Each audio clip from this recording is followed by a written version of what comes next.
बहुत से लोगों ने आदि शक्ति का नाम भी नहीं सुना। हम लोग शक्ति के पुजारी हैं, शाक्त धर्मी और विशेषकर राजे महाराजे सभी शक्ति की पूजा करते हैं। सबकी अपनी अपनी देवियां हैं और उन सब देवियों के नाम अलग अलग हैं और यहाँ की देवी का नाम भी अलग है, गणगौर।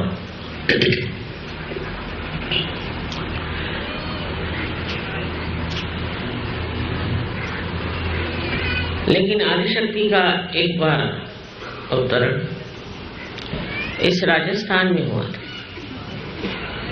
जो वो सती देवी के रूप में यहाँ प्रकट हुई थी। उनका बड़ा उपकार जो राजस्थान में अब भी अपनी संस्कृति, स्त्री धर्म, पति का धर्म, पत्नी का धर्म, राजधर्म, हर एक तरह के धर्म को उनकी शक्ति ने प्लावित किया, नरिश किया। सती देवी की गाथा आप सब जानते हैं, मुझे नए तरीके से बताने की जरूरत नहीं, पर वो स्वयं गणगौर थी। उनका विवाह कर दिया गया, किंतु विवाह करके जब वो जा रही थी तब कुछ गुंडों ने घेर लिया और उनके पति को भी मार दिया। तब पालकी से बाहर आकर उन्होंने अपना रूप प्रकट किया और सबका सर्वनाश करके खुद भी अपना उन्होंने देह त्याग किया। इसमें जो विशेष चीज जानने की है कि बचपन से शादी होने तक किसी भी हालत में उन्होंने अपना स्वरूप किसे बताया, क्योंकि वो महामाया स्वरूप थी। आदिशक्ति को महामाया स्वरूप होना जरूरी है, क्योंकि सारा ही शक्ति का जिसमें समन्वय हो, प्रकाश हो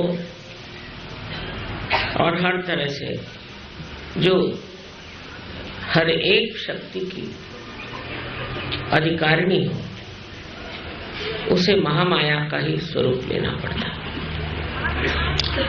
उसका कारण ये है कि जो प्रचंड शक्तियां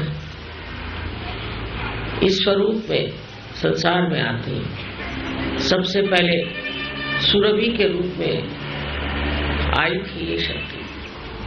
वो एक गाय थी, उसमें सारे ही देवी देवताएं बसे और उसके बाद एक बार सती देवी के रूप में एक ही बार इस राजस्थान में। और मैंने आपसे बताया कि मेरा संबंध राजस्थान से बहुत पुराना है, क्योंकि हमारे पूर्वज राजस्थान के चित्तौड़गढ़ के सिसोदिया वंश के थे।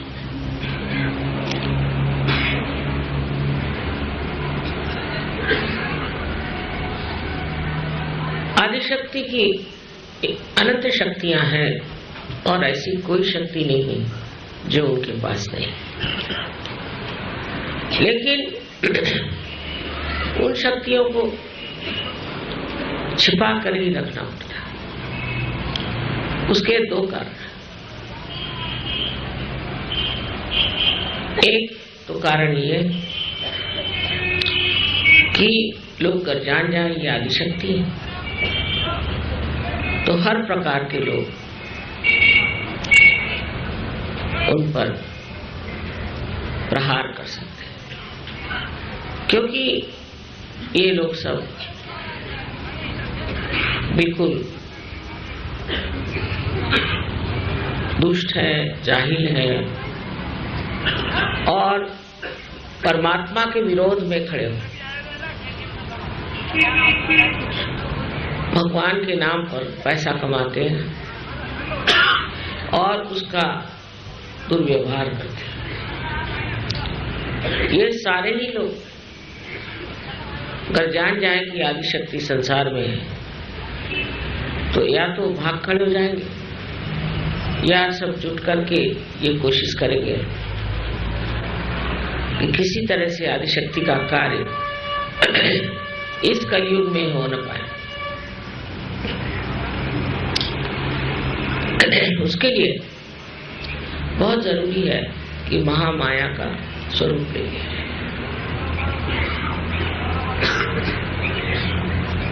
दूसरा, इस स्वरूप में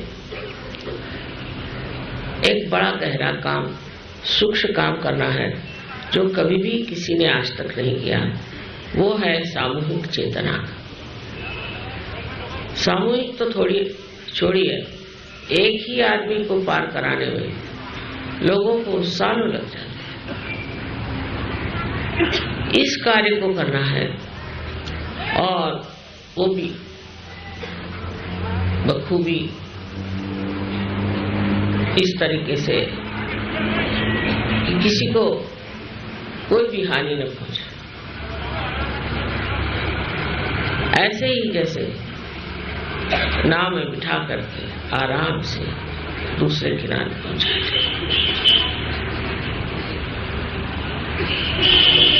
मैंने कल भाषण में अपने बताया कि धर्म कितना विपरीत हो गया। धर्म की बातें जिन्होंने करी वो तो ठीक थे, लेकिन जिनसे कही वो लोग गड़बड़ थे। उन्होंने धर्म को समझा नहीं, धर्म को एक बड़े भ्रांति में डाल दिया।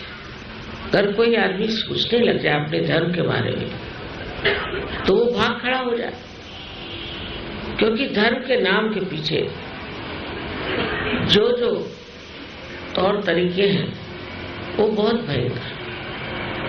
कहीं तो स्त्रियों की अवहेलना, कहीं तो बच्चों का दमन, तो कहीं लूटमार,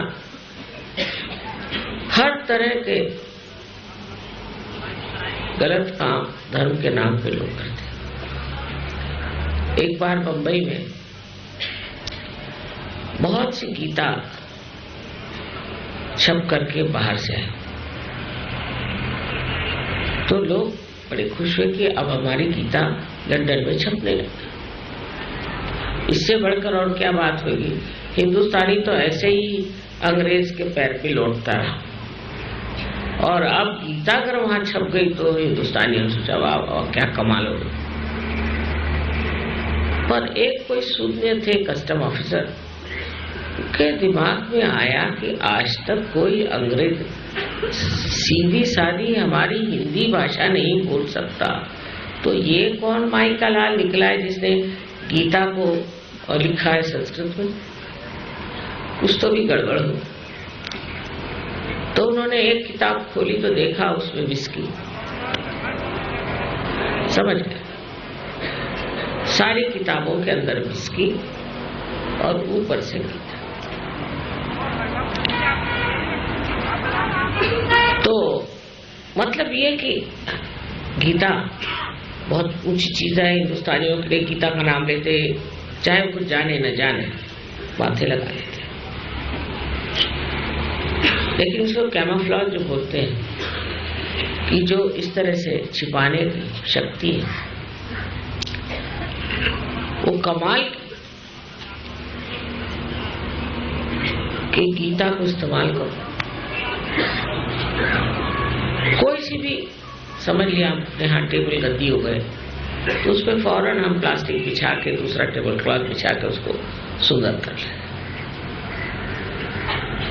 और बार मैं भी देखती हूँ कि कहीं भी जाइए तो बहुत से पर्दे लगे हुए, भाई ये क्यों लग रहे, कुछ से कुछ नहीं। थोड़ा सा पर्दा हटाइए तो ऊपर से खूब सारे गंदे कपड़े, ये सब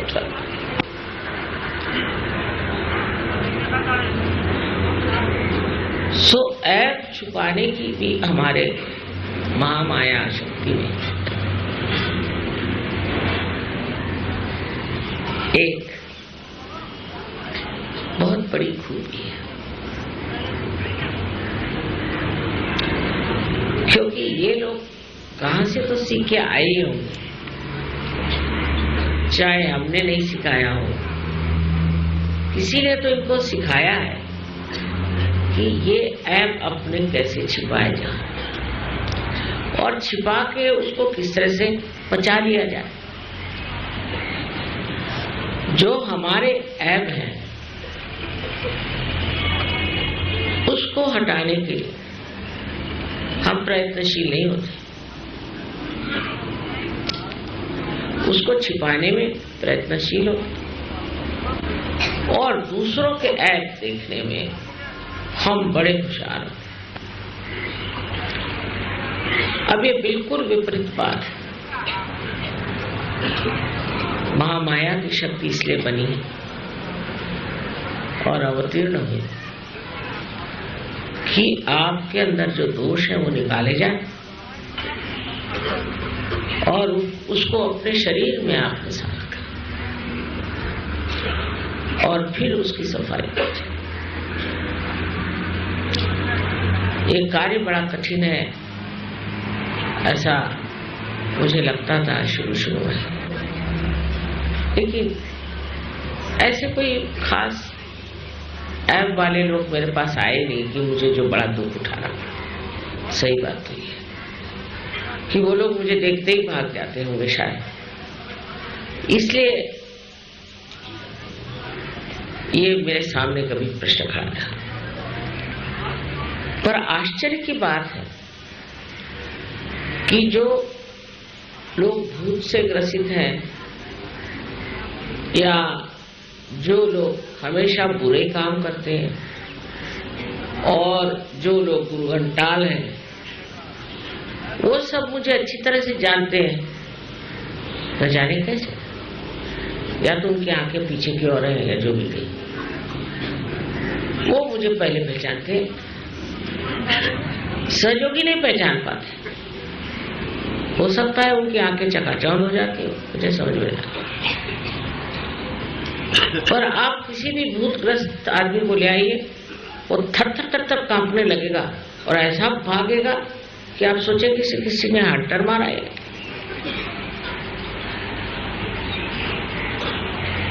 लेकिन सहयोगियों का ऐसा नहीं,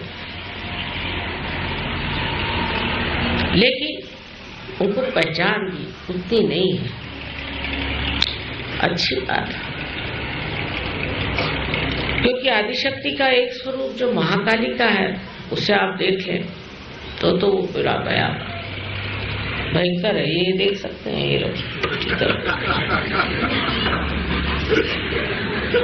हाथी भी देख सकते हैं, घोड़े भी देख सकते हैं, पर बाकी किसी को दिखाना बड़ी कठिन बात है। न जाने यहाँ कितने लोग बैठेंगे, लेकिन महाकाली का स्वरूप होना बहुत जरूरी है। जब तक महाकाली प्रकट नहीं होती, आपके अंदर बसी हुई लेफ्ट साइड की पकड़ जा नहीं सकती। लेफ्ट साइड की पकड़ का मतलब क्या है? सबसे पहले तो आप अपने पास के बारे में सोचते रहते हैं। दूसरी बात कि मेरे बाप ये थे और मेरे बाप के बाप ये थे, ये सोचते हैं।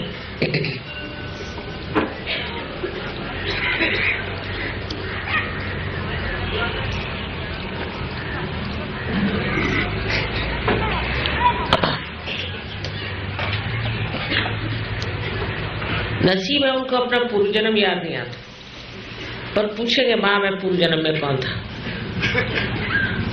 और मैं एक साहब ने मुझे बहुत तंग किया, मैं पूर्व जन्म में कौन था। फिर मैंने कहा देखो बेटे मैं तुमको नहीं बता रही हूँ, इसका मतलब कुछ गड़बड़ी है। क्यों मुझसे पूछ रहे?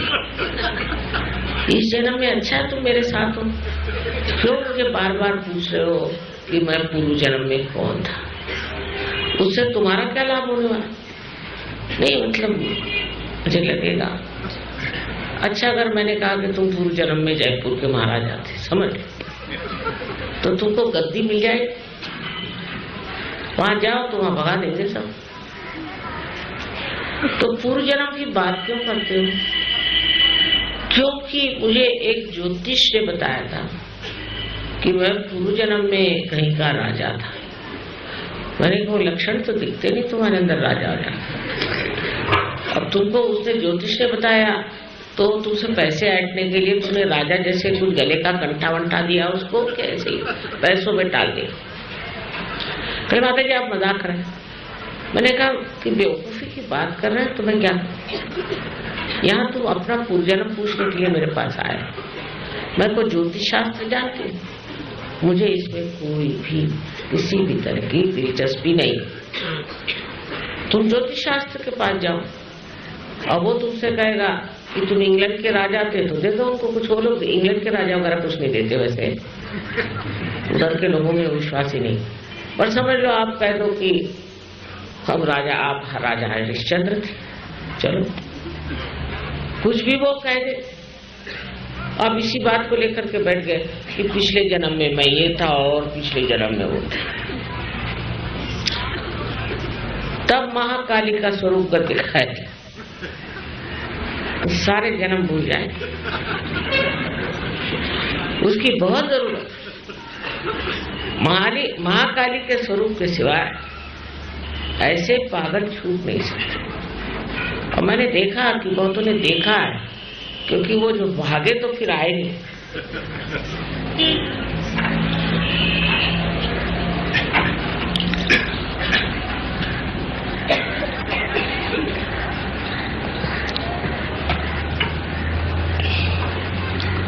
फिर उन्होंने सामना नहीं किया मेरा। अब ये तो बिल्कुल ही सोचिए कि बहुत छोटी सी बात है, पर उसके अलावा महाकाली की जरूरत है कि जिन लोगों को ये गुरुओं ने भूत लगा दी। अब गुरुओं के भूत ऐसे होते हैं कि या तो आप गुरु का कहना मानो और उन्हीं के जैसे हो जाओ। वो कहे तुमसे कि जाके उसके घर में डाका डालो तो डाका डालो, उसको मार डालो तो उसको मार डालो, उसको ये करो तो वो करो। एकदम गुरु की आज्ञा शीर्षा बंद करके घूमो तो ठीक, और नहीं तो गुरु लग जाएगा आपके पीछे। आपसे कहा किसी को मारो, उसको नहीं मार सके तो दूसरे से कहेगा इसको ही मार डालो। एक अच्छी बात भी है, ऐसे झूठे गुरु एक तरह से अपना ही और अपने शिष्यों का ही नाश करते रहते। लेकिन यहाँ देखते हैं कि नाश हो रहा है तो भी वहीं चले जा रहे, उन्हीं के चरणों में चले जा रहे। हमारे यहाँ एक साहब पुलिस के साथ आए, मैं शायद अशोका होटल में थी, तो मेरे पति ने कहा ये क्या झगड़ा, पुलिस काहे आई? तो पता नहीं, देखा तो सही है। तो उन्होंने बताया ये महाशय जो है, इनका नाम मैं नहीं बताऊंगा, ये डॉक्टर साहब है और ये भागे हुए हैं, हाँ, आनंद मार्ग से। तो कहले आपको आश्चर्य होगा माँ, ये आनंद मार्ग के बड़े भारी प्रचारक थे, दुनिया भर में घूमे, खूब पैसा कमाए। और फिर इनके गुरु जो थे वो इनको अपना आद्य शिष्य मानते थे। फिर हुआ क्या, तो ये कलकत्ते में देवी के मंदिर में जहाँ बकरा काटा जाता है, ये बात तो क्या, वो बकरा इसलिए काटते हैं देवी के सामने कि उसके अंदर भूत डाल करके, और जो भूतग्रस्त है उसका भूत उसमें डाल करके उसको उस भूत से छुटकारा। हम लोग तो नींबू पे ही उतार देते, वेजिटेरियन अपना सब काम, क्योंकि बहुत से बनिए आ गए ना,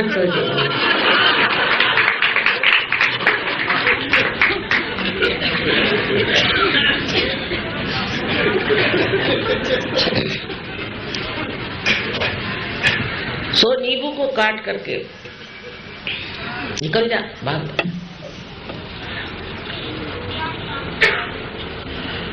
ये जो भूतग्रस्त लोग हैं, इनके भूतों को महाकाली दिखाई देती, वही रूप दिखाई और थर थर थर थर कांपते ऐसे। अब कोई कहेगा कि ये क्यों थर थर कांप रहा है, और अनेक तरह के भूत लग जाते हैं। पर आश्चर्य मुझे लगता है कि ईगो का अगर भूत लग गया, उनको भी महाकाली का रूप दिखाई देता। अब पूना का किस्सा, पूना में एक प्रोग्राम हो रहा था,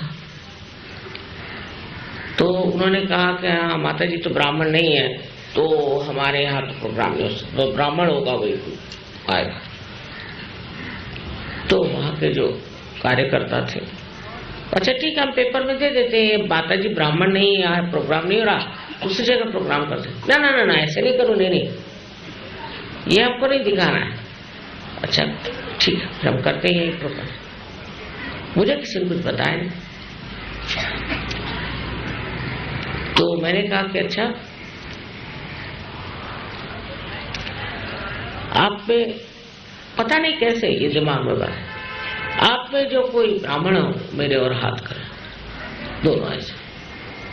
अब उनके लगे हाथ यूं, अरे माँ बंद करो, मान गए तो आप शक्ति हो, छोड़ो ये मन। तो हमने कहा भाई तुम क्यों हिल रहे हो, मैंने तो नहीं कहा, अपने आप ही ले जा रहे। मैंने कहा क्या तुमसे हिलने को, मुझे क्यों कह रहे हो, तुम ही रोको। रुकता ही नहीं ना, करे क्या।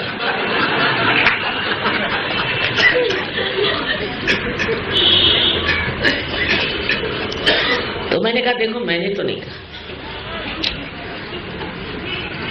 पता नहीं क्यों आपको बड़ा भय लग रहा है, पता नहीं क्या हो रहा है। अब उनको ये घमंड था कि वो बड़े ब्राह्मण हैं, तो मैंने कहने लगे कि माँ देखो उधर भी कुछ ब्राह्मण बैठे, उनके भी हाथ हिल रही हो। मैंने कहा कबूल, जरा उनसे पूछे ये लोग कौन है, ब्राह्मण? अरे नहीं बाबा हम लोग ब्राह्मण नहीं है, हम लोग सर्टिफाइड पागल है, थाना से आए। वहां पर एक आपके माताजी के पास जाके एक पागल ठीक हो गया था, इसलिए हम आए हैं, हम लोग ब्राह्मण आमन कोई नहीं। अब इनकी आंखें खुली। मैंने कहा समझ गए आप, वो भी पागल और आप भी पागल, दोनों ही पागल है।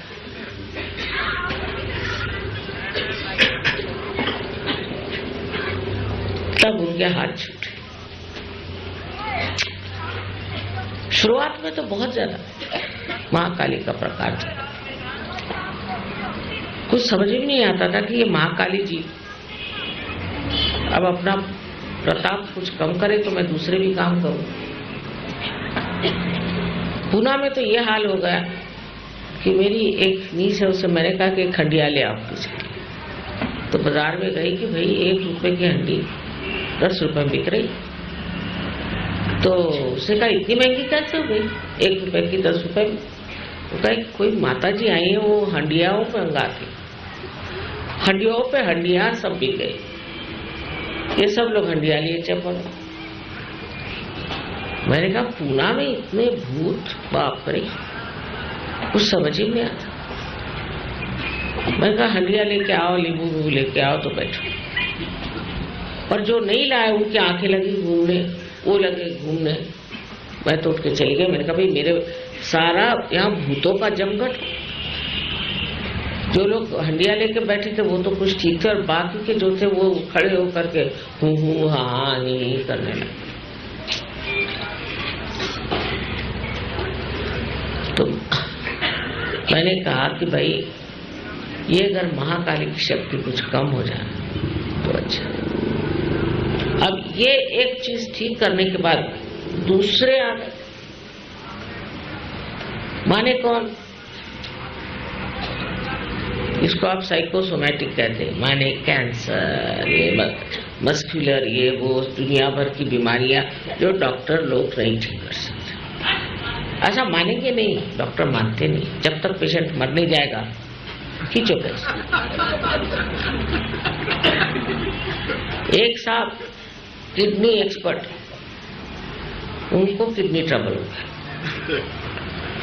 तो मैंने कहा मैं आपकी किडनी ठीक कर दूंगी एक शर्त पे कि आप अपना धंधा बंद करिए, लोगों को ये जो आप टेबलों पे चढ़ा चढ़ा करके सारा पैसा खींचते हो, उससे कोई ठीक नहीं होता, मरने से पहले बैंकरप्ट हो जाता है।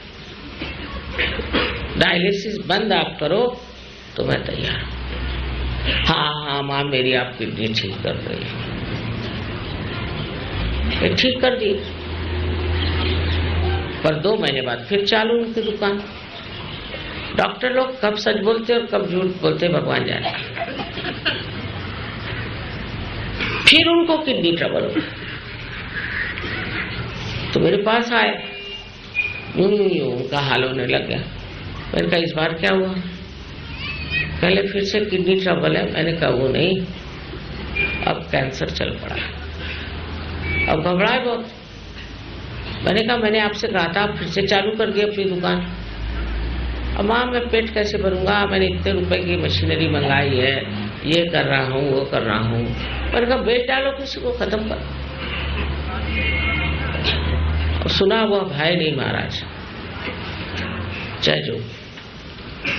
तो सारी जितनी लेफ्ट साइड की बीमारियां हैं, जितनी है साइकोसोमैटिक जिसे कहते हैं, जिसका कोई फ्लोर नहीं है, वो सब महालक्ष्मी की कृपा से ही ठीक हो सकता है। इसलिए महालक्ष्मी का ही मंत्र कहना पड़ेगा। और महालक्ष्मी को जब तक आप प्रकटित नहीं करिएगा, ये बीमारियां ठीक नहीं हो सकती। और इतनी गर्मी इन लोगों से निकलती है कि समझ में नहीं आता। लंदन में जबकि सब लोग हीटर लगाते हैं, आप एक कैंसर पेशेंट को ले आइए और उसकी कुंडली नहीं जागरूक कर दीजिए, हीटर का खर्चा गया। इतनी गर्मी जिसकी कोई हद। इधर गर्मी निकलती है, उधर वो रोते रहते हैं सब, क्योंकि इसके साथ रोना चलता है। तो महालक्ष्मी के दर्शन हो तो रोना रुके, तो सरस्वती के दर्शन तो दूर ही रहे, ये तो महाकाली के ही दर्शन है। अब उनको देख के रोना ही आता, इनसे कहे क्या। सूक्ष्म रूप से आप देखिए कि महालक्ष्मी का जो स्वरूप है अति रौद्रा, देवी के इसमें कहते हैं अति रौद्रा अति सौम्या, पर महालक्ष्मी अति रौद्र, रुद्र स्वरूप। और वो रुद्र बहुत जरूरी, नहीं तो ये नेगेटिविटी भागने वाली नहीं, ये सिर्फ रुद्र स्वरूप से ही भागता। एकादश रुद्र में जो 11 रुद्र है, वो 11 ही रुद्र में महाकाली की ही शक्ति विराजमान, और वो हमारे मेधा पर यहाँ 11 चक्रों में समाई। अगर किसी आदमी का एकादश पकड़ गया तो सोच लीजिए उसको तो कैंसर या कोई न कोई लेफ्ट साइडेड भयंकर इनक्यूरेबल डिजीज हो गया। सहयोग का साइंस जो है वो पूरी तरह से उत्तम, उसमें कोई आप दोष नहीं निकाल सकते। अब लोग आए कैंसर लेकर, स्क्लेरोसिस फलाना ठिकाना 50 एड्स,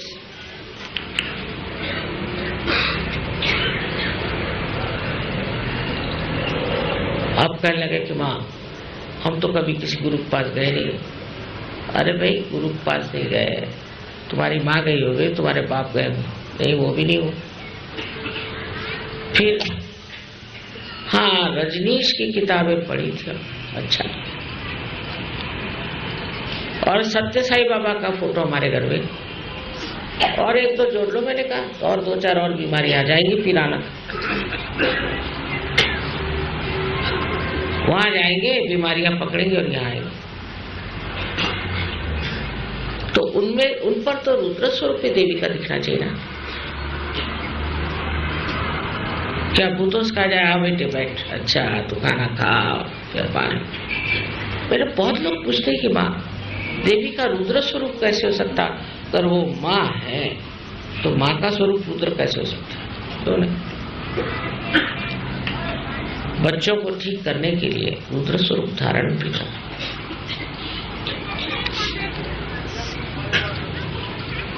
सौम्य स्वरूप ये बच्चों की लियाकत पे ही जाना जा सकता है, पर कभी कभी उन पे रुद्र स्वरूप बहुत, उसके सिवा वो ठीक ही नहीं हो सकता। किंतु रुद्र स्वरूप में किसी को हानि नहीं पहुंचाएगी, ये विशेष बात है। जैसे कि पहले महाकाली ने इसको मारा उसको मारा, इसकी जीभ खींची, ये क्या, ऐसा कुछ नहीं। आज का जो महाकाली का स्वरूप है वो है रुद्र। इसकी कोई जरूरत ही नहीं सब करने की, मनुष्य ऐसे ही घबरा करके ठीक हो जाता है, उस स्वरूप को देखते ही वो ठीक हो जाता है। और जब वो उस स्वरूप को देखता है तो अपने आप उसकी बीमारियां ठीक हो जाती है, क्योंकि उसके अंदर जो नेगेटिव चीज है वो भाग जाती है। तो किसी की गर्दन काटने की या जीभ काटने की या आंख निकालने की कोई जरूरत नहीं।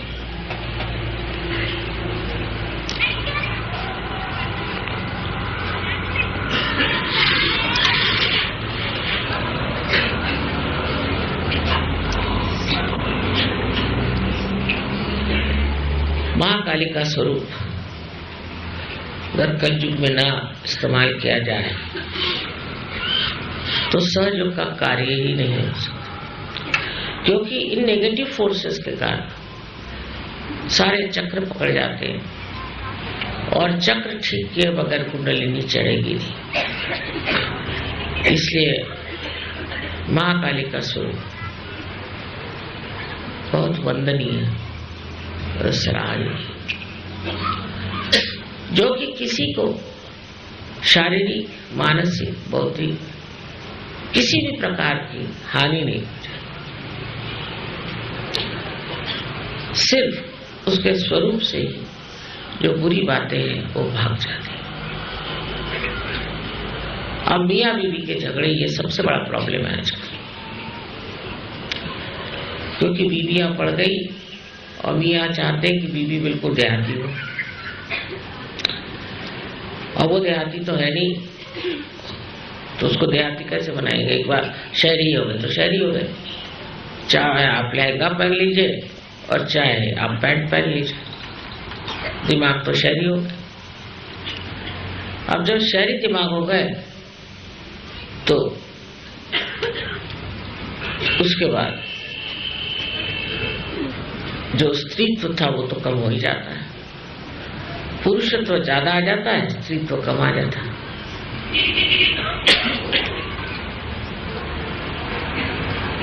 और स्त्री का जो सबसे बड़ा गुण है शालीनता, वही खत्म हो जाता है। वो शालीनता जो स्त्री का स्वरूप है, उसको रणांगण में जाने की जरूरत नहीं। पद्मिनी ने अपने को 3000 औरतों के साथ चित्तौड़गढ़ के किले पर ही जला लिया था। वो कोई तलवार लेकर बाहर नहीं गई, पर जब जरूरत पड़ी तो झांसी की रानी हाथ में तलवार लेकर खड़ी हुई। तब मुझे याद है अंग्रेज ने कहा था कि हमारी तो विजय है, लेकिन गौरव तो झांसी की रानी का। अपने देश में अनेक तरह की उज्जवल चरित्र वाली औरतें हो, पतिपरायण, स्त्री धर्म में अत्यंत उच्च ऐसी औरतें हो गई हैं जिन्होंने अपने सूझबूझ से अपना घर संभाला। जब गांधी जी ने ललकारा तो औरतों ने अपनी चूड़ियां, में सब जेवर में होते थे। राणा प्रताप का ही किस्सा है कि राणा प्रताप ने देखा कि उसकी लड़की की घास की बनाई हुई रोटी तक एक बिलाड़ उठा के ले गया।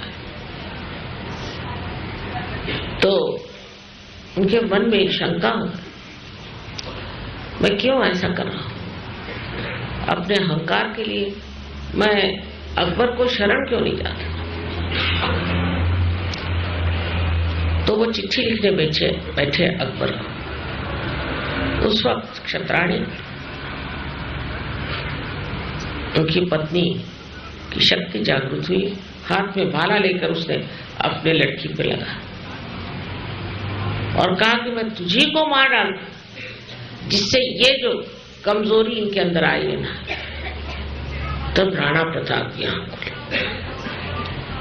हमारे यहाँ औरतों ने अगर सोचना ही है तो पिछली बात सोचें कि रणांगण में अपने पतियों को टीका लगा करके लड़ने भेजा था। इन अंग्रेजों से कौन लड़े? आदमी लड़ने को कहने को है, पर शक्ति औरतों की, क्योंकि आजकल औरतें भी अशक्त हो गई, आदमी भी निशक्त हो गए। ये शक्ति जो है ये स्त्री की शालीनता से, और जब तक ये शालीनता स्त्री कार्यान्वित नहीं होती तो गृहलक्ष्मी की शक्ति उसके अंदर प्रकटित है। लेकिन चतुर होना चाहिए, गृहलक्ष्मी को चतुर होना चाहिए और दूसरे उसमें सूझबूझ होनी चाहिए। सो ये कहे कि जब महाकाली शक्ति अत्यंत शांत हो जाती है तो वो गृहलक्ष्मी हो जाती है। महाकाली शक्ति तो हम फातिमा बी को मानते हैं कि वो गृहलक्ष्मी का सिंहासन को शोभित करती है।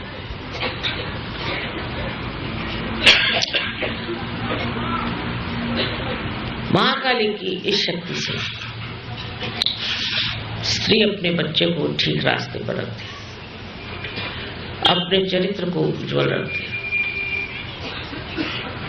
और हम लोग इस चीज के साक्षी हैं कि एक पतिव्रता स्त्री के पातिव्रत्य को कोई नष्ट नहीं कर सकता। उसकी अपनी शक्ति है, ये महाकाली की शक्ति। जो लोग डरते हैं एक पतिव्रता स्त्री, और पतियों को भी जान लेना चाहिए कि उनके अंदर जो कार्य शक्ति है वो भी स्त्री से ही आती है, और अगर वो शक्ति स्त्री से आती है तो स्त्री में पहली चीज शालीनता है या नहीं। स्त्री जबरदस्त है, इधर बैठ उधर बैठ, ये चल वो कर, जो ऐसे उंगली दिखाना शुरू कर दी तो कर चुप, पति को अधिकार। लेकिन शालीनता से आप जीत सकते हैं, इसमें चतुरता चाहिए। और ये शालीनता के लिए कोई किसको मार पीट चिल्लाना चीखना चाहिए। एक तो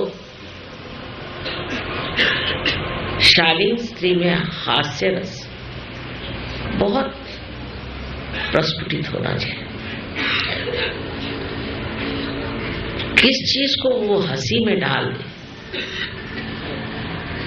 और हंस करके हजारों प्रश्न वो ठीक कर सकते। ये जो बारीकी होती है इसको समझने के लिए मैंने अभी किस कहा था कि आप शरद चंद्र पढ़िए, उसमें सबकी नोक झोंक औरतें कैसे संभाले, ये होशियारी की बात है। हम लोगों को पॉलिटिक्स में जाने की जरूरत है। और इस गंदे इकोनॉमिक्स में तो जाने की बिल्कुल जरूरत नहीं। लेकिन समाज की सारी धुरी, समाज का सारा कार्य स्त्री पर निर्भर है। जो स्त्री अपने बच्चों को अच्छा बनाती है, अपने घर को अच्छा बनाती है, अपने पति को स्वास्थ्य देती है, वो स्त्री एक बहुत बलिष्ठ समाज बनाती है। और कल मैंने कहा भी कि हमारे हिंदुस्तान की औरतों की वजह से ही आज हमारा समाज ठीक है।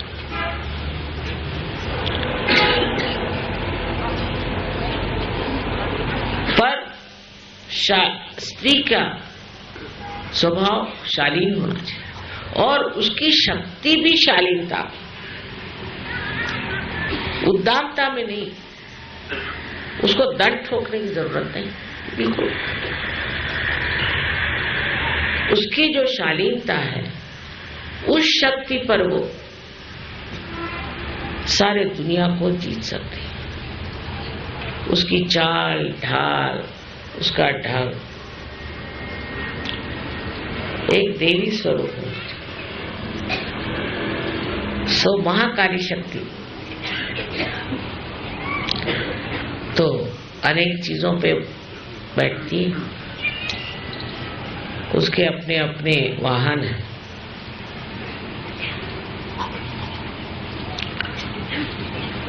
लेकिन वो जब हाथी पर बैठती है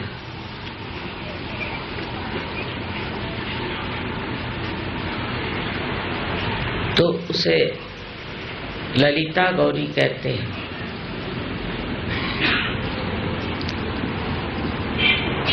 कला,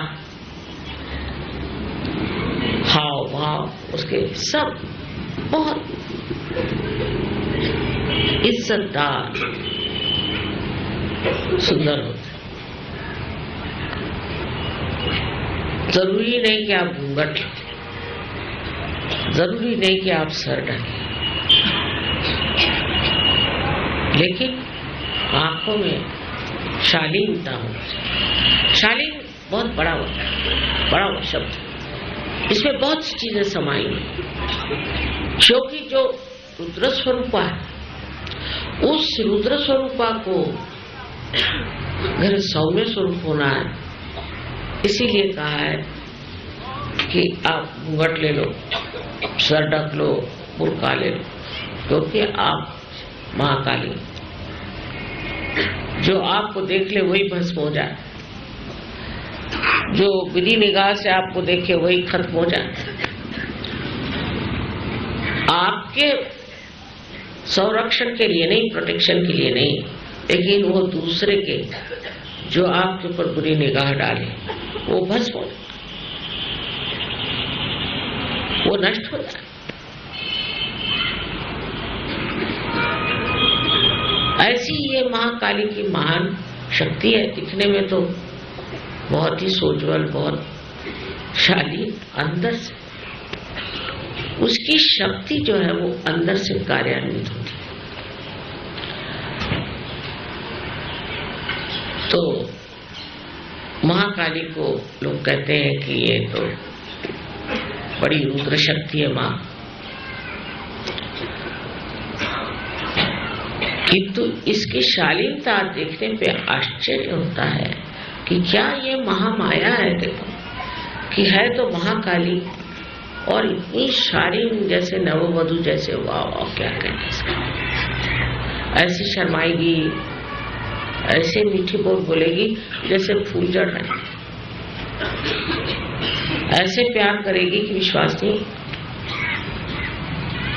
लेकिन ये महाकाली की शक्ति, जिसने पा लिया उसको कोई ना भूत छू सकता। भूत उसको क्या छुएगा, वही भूत को पकड़ेगा। अपने आए तो चारा से। और जो स्त्री ऐसी हो, उसके एक नजर से वो लोगों को भस्म कर सकते।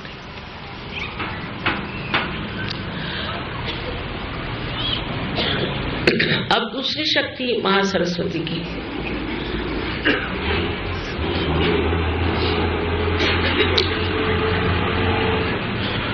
जिससे कि हमें बुद्धि में अनेक तरह की कलात्मक और अनेक तरह के विचारक प्रकाश आते सरस्वती की कृपा से।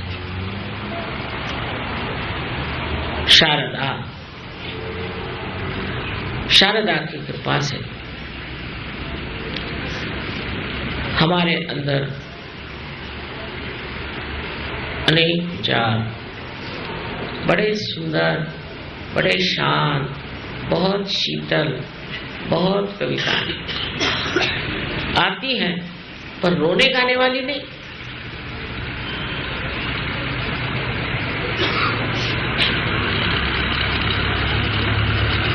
ऐसी आती है कि जिससे आप जागरूक।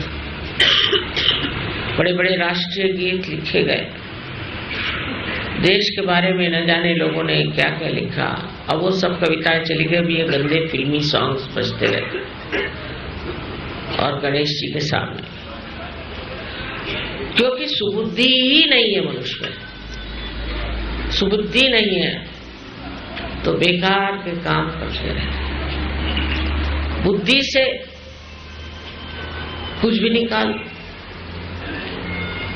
इसमें सबसे बढ़ के अगर कोई हो तो मैं कहूंगी ये फ्रॉइड। इससे बढ़ के कोई अवलिया मैंने देखा नहीं। निसंकोच उन्होंने अपने विचार सबके सामने रख दिए और सबने उसे मान लिया। और मैं यहाँ नहीं बताऊंगी आपको क्या है, क्योंकि बताने लायक है नहीं उसके गंदे गंदे विचार। वो तो अच्छा है हिंदुस्तान में नहीं आया, नहीं तो सब उसको काट के फेंक देते।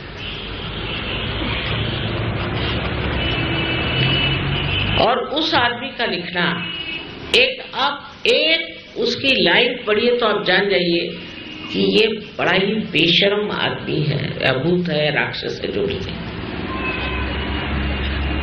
ये उसने अपने लेखनी का और बुद्धि का उपयोग शारदा के विरोध में सब लिखा और लिख दिया। अब सब जगह शुरू हो गई कि हमें तो सब मुक्ति, हम चाहे जो लिखें। आजकल के अखबार वाले भी वैसे, उनके भी ऊट पटांग जो समझ में आती है बात वो लिखते रहते, और कोई अच्छी बात तो लिखना ही नहीं चाहते। कौन मर गया, कितने मर गए, अभी मर रहा है कोई, वो रोज देखो मर रहा है, भाई मर जाने दो, फिर लिखो काय को रोज रोज सबको सताता। वो मरता ही नहीं, रोज इतना सारा लिखते, मरा नहीं, अभी मरता नहीं। एक बार मरने के बाद इत्मीनान से लिखो, मरने तो वाले हैं ही। अब क्यों रोज रोज ये सब बातें लिखो? किसने पूछा आपसे? फिर लिखेंगे महाझूठ जो होते हैं वो भी बहुत लिखते हैं। डर नहीं उनको शारदा देवी। शारदा देवी जो है सत्य को देने वाली है और सत्य के अधिष्ठात्री, जो अपने सर में सत्य का प्रकाश आता है वो शारदा के कारण। तो आप जब लिखते हैं तो आप सोच नहीं रहे कि आपके अंदर ये लेखन शक्ति कहां से है? ये किसने आपको लेखन शक्ति दी? शारदा देवी या किसी भूतनी ने आपको दी? इसी प्रकार मैंने देखा बहुतों ने नहीं ऊटपटांग कुंडलिनी के बारे में बातें लिखी। एक अरविंदो साहब है, वो तो बस पता नहीं कहां से कहां चले गए, कुछ उसमें अर्थ ही नहीं है, वो क्या लिखते पता नहीं। उनका बड़ा नाम है अरविंदो मार्ग। मैं हमेशा उस मार्ग से नहीं जाता क्योंकि पता नहीं है कहां चला जाए।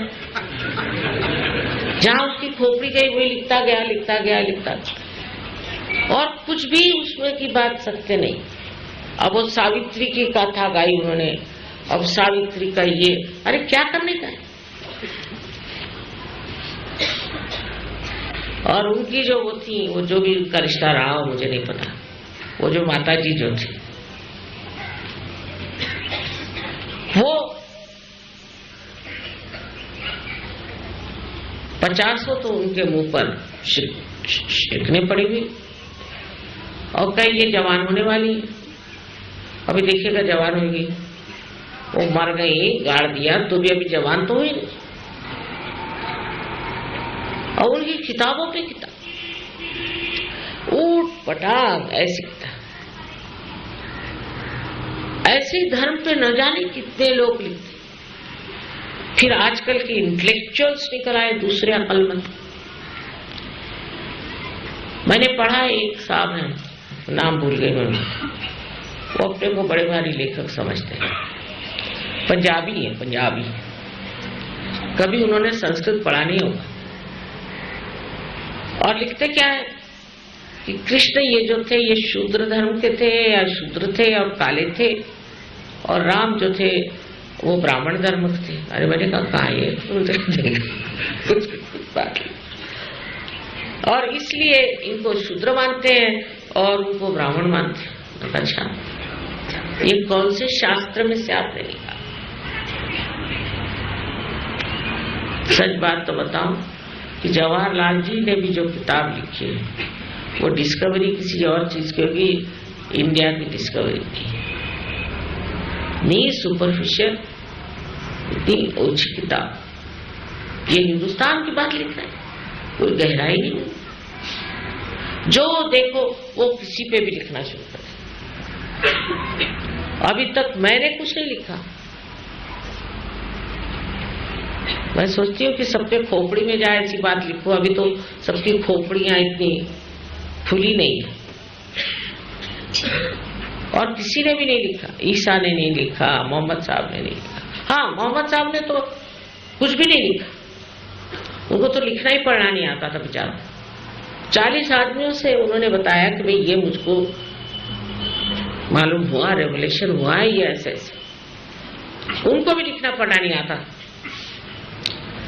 तो 40 साल तक कुछ लिखा नहीं गया। बड़ा दुष्ट आदमी था, उसका नाम था मुतवैया या कुछ ऐसे ही नाम था। ये मेरे पिता ने मुझे बात बताई, और अब ये पक्का है, ये पता है कि ये सच बात है। उस महाशय ने, बड़ा दुष्ट था, हजरत अली को मारा, उसके लड़के को मारा, उसके बाद खलीफा को मारा, फिर दूसरे खलीफा को मारा, और उसका लिवर उसकी माँ खा गई। ऐसा ही ये गंदा आदमी, औरतों का वो द्वेष्टा, उसने कुरान को एडिट किया। अब बताइए, और कुरान लिए घूमते। इसकी ऑथेंटिसिटी कुछ है, और बाइबल में भी ये पॉल ने सारा सत्यानाश कर दिया। ये तो ईसाई कम से कम मानते हैं, वो नाम भर के ईसाई है, चलो अच्छा, क्योंकि ऐसी ऐसी बातें किसी से कहो तो मारने को दौड़े। जिस कुरान के लिए लड़ते हैं उसका ये इतिहास है, ये सच्ची बात मैं आ सकता। उसमें शारदा देवी का क्या हाथ है? शारदा देवी के कृपा से बहुतों ने बहुत कुछ लिखा। ज्ञानेश्वर जी ने ज्ञानेश्वरी लिखी, और उसके बाद एक और किताब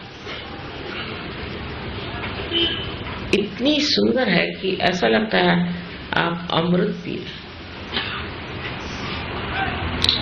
संतों ने लिखा जिन पे शारदा की कृपा। ज्ञानेश्वरी की शुरुआत में शारदा देवी की कृपा से वो लिखते हैं कि मेरे वचन जो भी मैं कह रहा हूं ये वाग देवी को, शारदा देवी को प्रसन्न करने के लिए कह रहा हूं। लेकिन ये शब्द किसी भी तरह से आपको दुख नहीं पहुंचा। जिस तरह से पंखुड़ियां धीरे से आकर जमीन पर गिर जाती, उसी तरह मेरे भी शब्द आपके हृदय पे गिरे और आपको सुगंधित कर दे। क्या लिखना,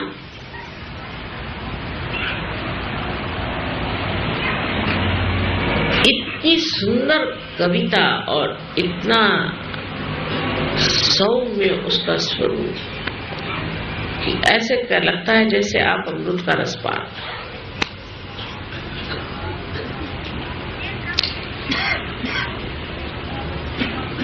अब इसलिए कि मैं मराठी भाषा जानती हूँ, पर अंग्रेजी में भी एक बड़े कवि हो गए और उनकी कविताएं हम लोगों ने विजन नाम की किताब में दी हुई, आप पढ़े। उनका नाम था विलियम ब्लेक और इतनी जोशीली कविता, आपके अंदर जोश आ जाता है। शारदा जैसे उनके कविताओं में से निकल के आपके अंदर बोल रहे, वैसे ही शरद चंद्र अगर आप पढ़े तो आप कहानी लिखना शुरू कर दें। ऐसे ऐसे लेखक अपने यहाँ हो गए इस भारतवर्ष में कि ऐसे कहीं नहीं। टॉल्स्टॉय हो गए, बहुत बड़े मैं मानती हूँ, पर उनसे भी बढ़ के शरद चंद्र। महाराष्ट्र में तो बहुत ही ज्यादा, एक से, उनके नाम बताने से फायदा नहीं, लेकिन किसी ने उनको ट्रांसलेट ही नहीं किया क्योंकि ये सब मामला पॉलिटिकल है। भाई पॉलिटिकल क्या है? शारदा देवी कोई पॉलिटिकल है? ये पॉलिटिकल मामला है कि आपके चीफ मिनिस्टर साहब अगर कहें तो एकेडमिक है। हमारे चीफ मिनिस्टर साहब महाराष्ट्र के, वो तो धड़ अंग्रेजी भी बोलना नहीं जानते, मराठी भी नहीं जानते, वो क्या करें? अनपढ़ आदमी जैसे हैं, सब अनपढ़ ही होते हैं आजकल का चीफ मिनिस्टर। वो क्या रिकमेंड करेंगे? उनको क्या मालूम? तो रिकमेंड करने के लिए कोई पढ़ा लिखा आदमी हो, कोई जानने वाला, उनको बना दिया रिकमेंड करने के। हर एक चीज में वही रिकमेंड करते। नहीं तो ऐसी ऐसी सुंदर चीजें अपने देश में। दक्षिण में कुरु करके कवि हैं, उनकी कविताएं कितनी सुंदर, मैं आपसे क्या। शारदा देवी की अत्यंत कृपा अपने देश पर। सबसे बढ़िया लेखक अपने देश में, ये वेस्टर्नाइज नहीं, जो असली हिंदुस्तानी भारतीय लोग, उनमें पैसा नहीं है, पर सरस्वती की बड़ी कृपा, एक से एक। अब राजस्थान, इसकी बड़ी कृपा रही, यहाँ बड़े बड़े कवि हो गए और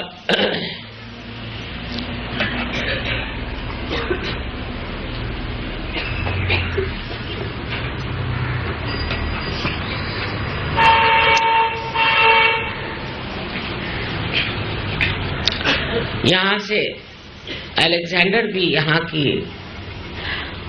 संस्कृति देखकर इतने अचंभे में पड़ गए, तो नमस्कार करके वो वापस गए और अपने साथ चंद्रवरदाई को ले गए। एक बड़े भारी के चंद्रवरदाई है कि राजस्थान के, उनको अपने साथ ले गए। उन राजस्थानी लैंग्वेज में उनका बड़ा वर्णन किया। फिर सूफियों में खुसरो हैं, क्या कविताएं लिखी, कबीर दास, क्या तो नानक साहब का तो कहना ही क्या, वो तो गुरु ही थे। रामदास स्वामी, बंगाल में भी क्या एक से एक कवि हो, और ये सब शारदा देवी की कृपा से सारे शब्दों से मानो धर्म बहता, प्रकाश बहता।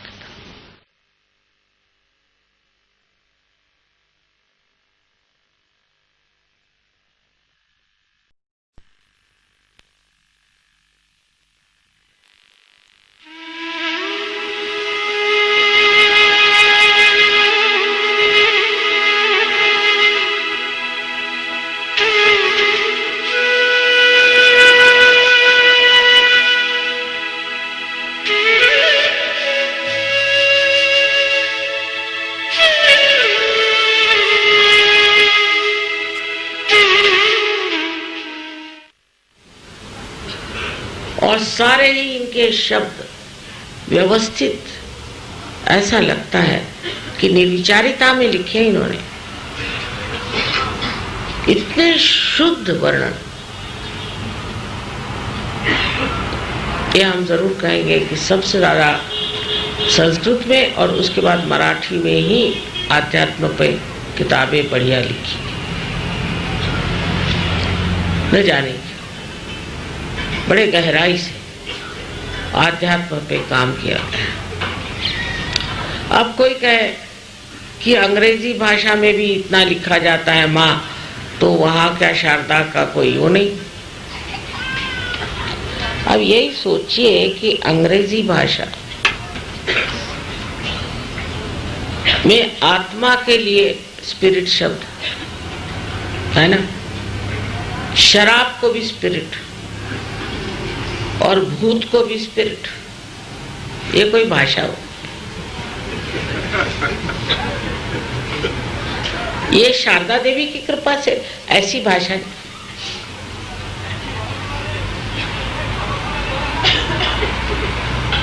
और फ्रेंच भाषा तो उससे भी गई हुई थी एकदम, उसमें चेतना के लिए कोई शब्द नहीं। अंग्रेजी में कम से कम अवेयरनेस, उसमें अवेयरनेस के लिए कोई शब्द, और उसमें आत्मा के लिए जितने दारू के शब्द है वो लगा दीजिए आत्मा के साथ।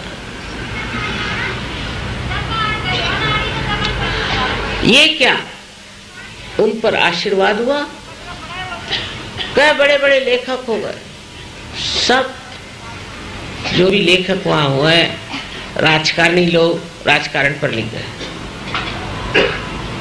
हाँ, एक विलियम ब्लेक की बात कहेंगे, C.S. लुइस की बात हम कहेंगे, दो ही वर्ड्सवर्थ एक थे, लेकिन बाकी एक साहब है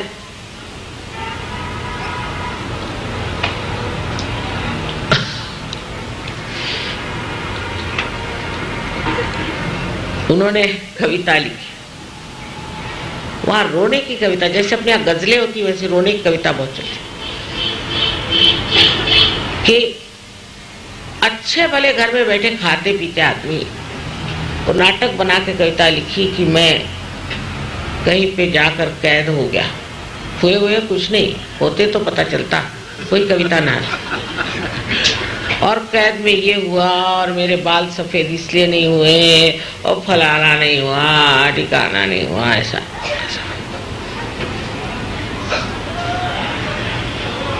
अरे भाई, ऐसा अगर तुम्हें तकलीफ हो रही थी तो तुम कहीं वहीं डूब जाते, अच्छा रहता। ये ऐसे रोने वाली कविता, जो कविता उठाओ वो रोने वाली, और अच्छे वाले बैठे हैं, मतलब उनको कोई तकलीफ होने पर लिखो तो भी समझ में आता। अच्छे वाले बैठे हैं, खूब पैसा कमा रहे हैं, सबको रुला रहे हैं और आप पैसा खा रहे हैं, और लोगों को भी रोना बड़ा अच्छा लगता है। हमारे एक मुसलमान पहचान तो कहले माता जी ये गजल लोग क्यों गाते? मैंने कहा उन्हीं से पूछो जो गाते हैं, मुझे तो पसंद नहीं।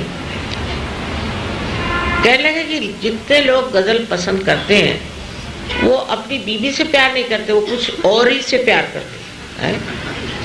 मैंने कहा आपने कैसे जाना? मैंने देखा है ये बात, और रोते रहते। अरे अपनी बीवी है, क्यों रो रहे हैं? ये बीवी बैठी जिंदा, उसी के साथ रहो, आराम से मजा उठाओ। अब तीसरे के लिए रो रहे, तू नहीं मिला और तेरी छाया नहीं मिली।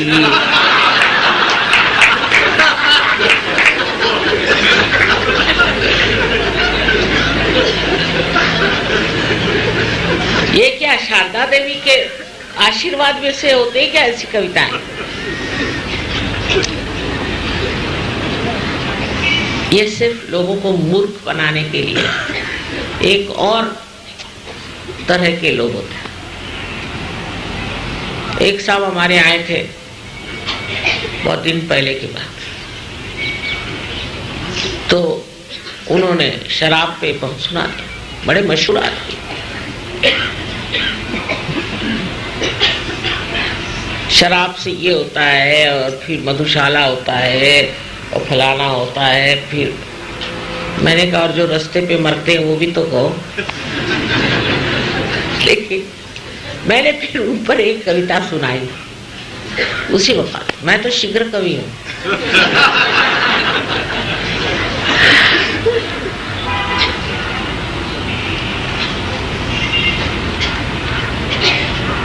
मैंने कहा क्यों न प्याला झूमता है, पी वही मदहोश हाला। प्याला क्यों नहीं झूमता, वो क्यों नहीं झूमता, और तुम क्यों झूमते हो? तुम तो प्याले से भी कमजोर।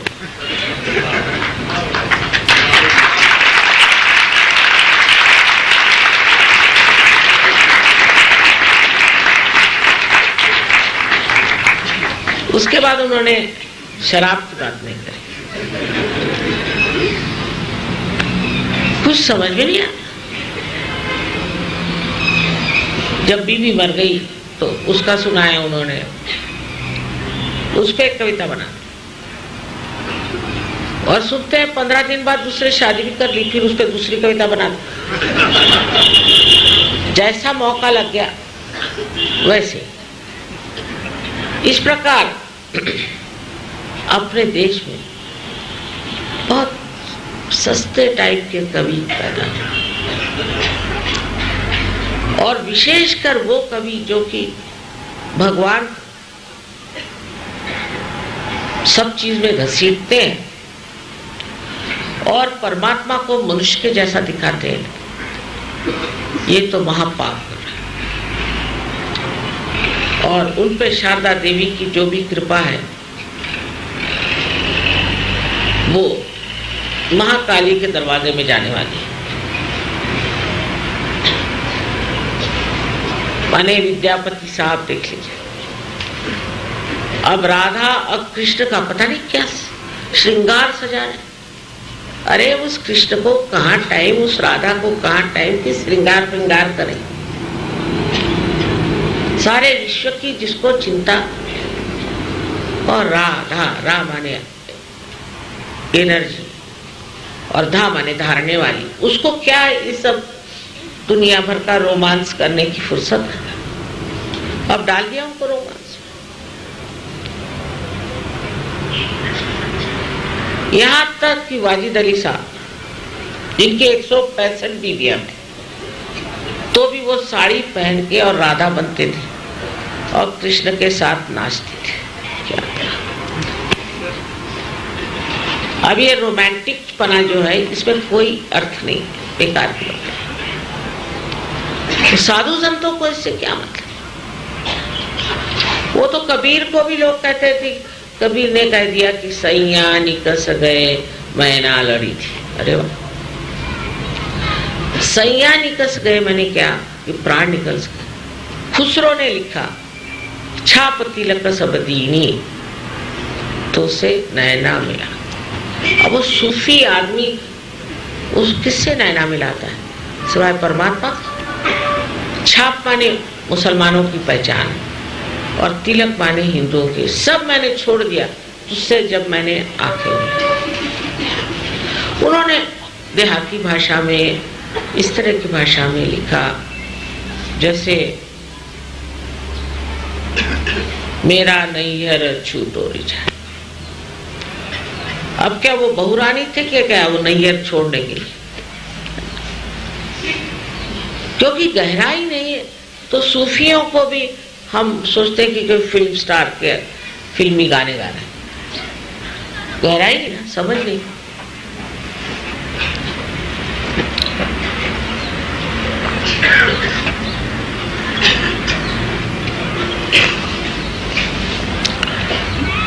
तो शारदा जी भी जो है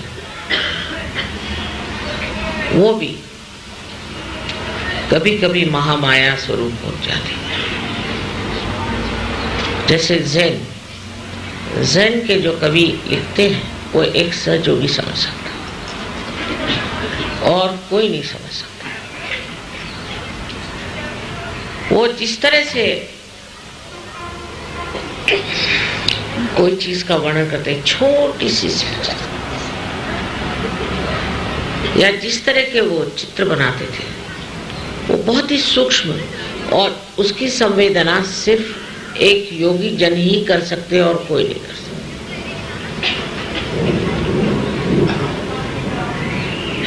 अब कव्वाली में लोग मुजरा गाते हैं और मुजरे में कव्वाली। ये कोई शारदा देवी का आशीर्वाद है। किसी भी तरह से ऐसे मिक्सचर्स करना, संगीत में भी शुद्धता होनी चाहिए। अब संगीत में भी देखते हैं कि उसमें जापानी भी ले आते हैं और अंग्रेजी भी ले आते हैं और सब ले आते हैं, क्योंकि शुद्ध संगीत गाना नहीं आता तो और मिला मिला के मिलावट करते चलो।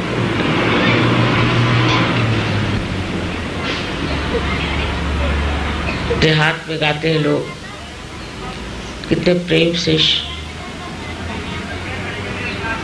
और शारदा देवी के पूर्ण आशीर्वाद, उनके आशीर्वाद से ही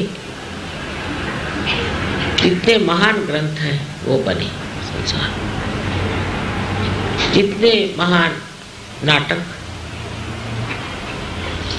या कादंबरियां लिखी गई वो सब शारदा देवी के आशीर्वाद से। किंतु इस वर्तमान काल में ऐसा लगता है कि शारदा देवी ने अपना हाथ कुछ रोक लिया है या ये आशीर्वाद कम है। इस राजस्थान में जो कला का प्रादुर्भाव हुआ है, मैं देखती हूँ कि 2-3 साल में ही एकदम कला फूट पड़ी। ये बिल्कुल शारदा देवी का ही आशीर्वाद है, इसमें कोई शक नहीं। ऐसी ऐसी नक्काशियां, ऐसी ऐसी चीजें बनाने लग गए लोग हाथ से अपने, बड़ा आश्चर्य। पहले भी यहाँ बड़ी अच्छी नक्काशियां होती थी, लोग तराशते थे, पर आप सारे पॉटरीज में देख लीजिए, कहीं देख लीजिए, क्या सुंदर सुंदर कलर्स, बढ़िया ऐसे रंग बिरंगी ऐसी चीजें। हम कल ही एक फैक्ट्री देखने गए थे, तो इसीलिए मैंने सोचा आज ये साड़ी पहने, ये राजस्थानी रंग है सारे, और डरते नहीं। ऐसा रंग, हर एक तरह का रंग पहनते हैं। अंग्रेज ऐसे नहीं, वो कहते हैं कि एक बॉर्डर हो तो उसके ऊपर बिल्कुल कुछ नहीं, स्पेस्ड आउट होना चाहिए। वो क्योंकि दिमाग उनके स्पेस्ड आउट है, मेल नहीं ना, हृदय में और दिमाग में मेल नहीं। इनको भाषा समझती नहीं, कुछ भी बोलो।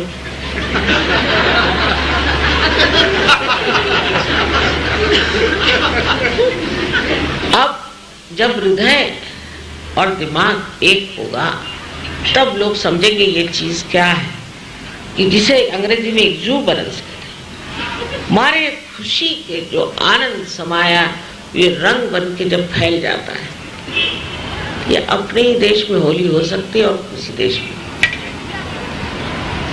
रंगों के जो हमारे यहाँ खेल होता है, रंगों के साथ जो हमारे यहाँ साड़ियाँ बनती हैं, कपड़े बनते हैं, लहंगे बनते हैं, ये सब उनके देश में कहाँ। वहाँ तो ग्रे कपड़े पहन के चलो, अब ग्रे से बढ़ गए तो काले,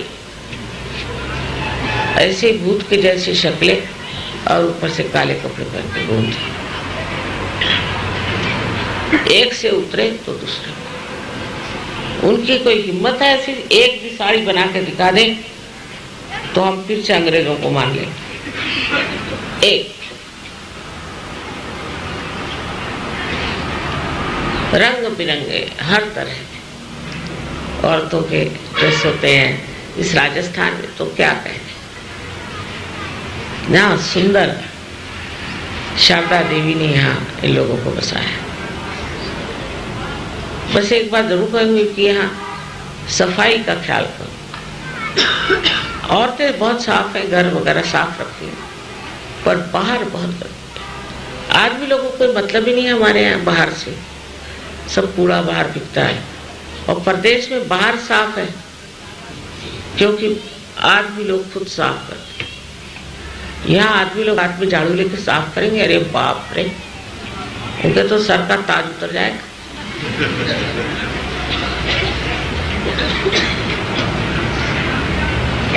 तो सफाई और व्यवस्थितता ये भी शारदा देवी का ही आशीर्वाद है। औरतें तो अपना घर वगैरह बहुत सुंदर साफ सजा के रखते हैं, किचन सजा के रखते हैं, देखते हैं, पर आंगन से बाहर हुए कि आदमियों के सब वहां मुझे सर नजर आते हैं। अगर ऐसी प्रथा हम सीख ले अंग्रेजों से कि वो सब आदमी मिल करके संडे के रोज इसका जलसा मनाते हैं,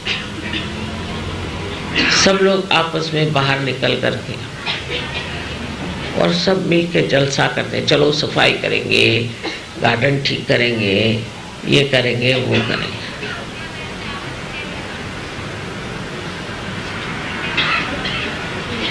पर हमारे यहाँ नौकर चाकर, तो हम क्यों करें? नौकरों से करो ना। ये गंदगी जो है ये शारदा देवी को पास में नहीं आने दी, वो हटी रहेगी। बहुत जरूरी है कि सफाई करनी चाहिए और सफाई भी सुचारू रूप से आर्टिस्टिक होनी चाहिए। यहाँ तो बहुत ही कला का प्रारूप है। अब ये कोई सोच भी नहीं सकता, ऐसी चीज और कहीं बन ही नहीं सकती जो आपने बना कर रखी हो, असंभव। लेकिन है, कला है, आपके पास सब कुछ है, पर इस मंडप तक, पूजा तक और उसके बाद तो सीमा में आप बांध नहीं सकते। शारदा देवी को वो असीम और उनकी कृपा असीम तक चलती। आप कहें कि बस हम तो शारदा देवी की पुजारी हैं, हमारे घर तक, तो ऐसी बात है। वैसे बहुत ही कलापूर्ण यहाँ के घर, बहुत सुंदर। इतने सुंदर घर आपको मेरे ख्याल से हिंदुस्तान में कहीं नहीं मिलेगा। उसका कारण है कि यहाँ के पृथ्वी से ये बढ़िया पत्थर निकले, बढ़िया एक से एक, और उसको आपने इस्तेमाल किया। और पत्थर हैं, इसके अलावा और भी यहाँ बड़ी कलात्मक चीजें, इतनी कलात्मक चीजें इस धरती ने आपको दी। ये भी शारदा जी की कृपा से कि आपके अंदर ये शक्ति आई कि इन पत्थरों को आप तराशें और उसका कुछ उपयोग करें।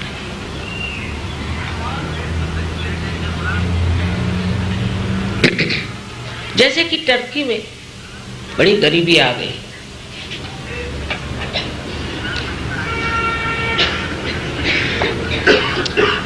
और बड़े कलात्मक लोग, कुछ मेरी अक्ल में नहीं आया कि इतने कलात्मक लोग हैं और इनमें इतनी गरीबी क्यों आ गई, आखिर क्या बात? पता हुआ कि वहां जर्मन लोगों से बड़े इम्प्रेस्ड है, क्योंकि टर्की से बहुत से लोग जर्मनी गए थे, इसलिए जर्मन लोगों को बहुत बात है। और मैं ये कहूंगी कि आपके यहाँ खाना है तो बहुत बढ़िया, जरा भारी है पर अच्छा खाना, स्वाद अच्छा है। पर अगर आप टर्किश खाना खाएंगे तो कहेंगे माँ ये तो बस खाने की बिल्कुल चरम सीमा। और एक साथ एक होटल में हम गए थे, 5000 आदमी खाना खाता और गरम गरम ऐसी फूली हुई रोटी, और कुछ पूछे। मुझे ऐसे जरा खाने की इतनी अकल नहीं है तो मेरा वर्णन करना कोई विशेष न होगा, पर अगर कोई टर्की जाके वहाँ खाना खाए तो कहेगा कि वाह क्या, ऐसे तो हमने कभी खाना खाया।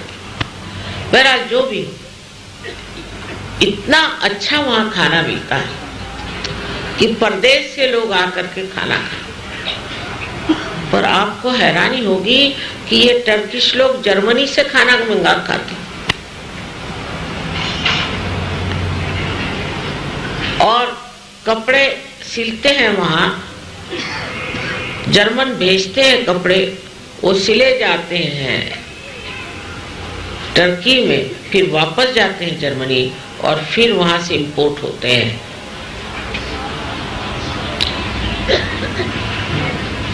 वो अपने यहाँ भी है काफी ये बीमारी कि इम्पोर्टेड चीज, ये हमने इम्पोर्टेड लाए, इम्पोर्ट करने से जैसा इस देश में कुछ भी नहीं है, एकदम रद्दी लोग। क्या बनाते हैं वहां? अच्छा,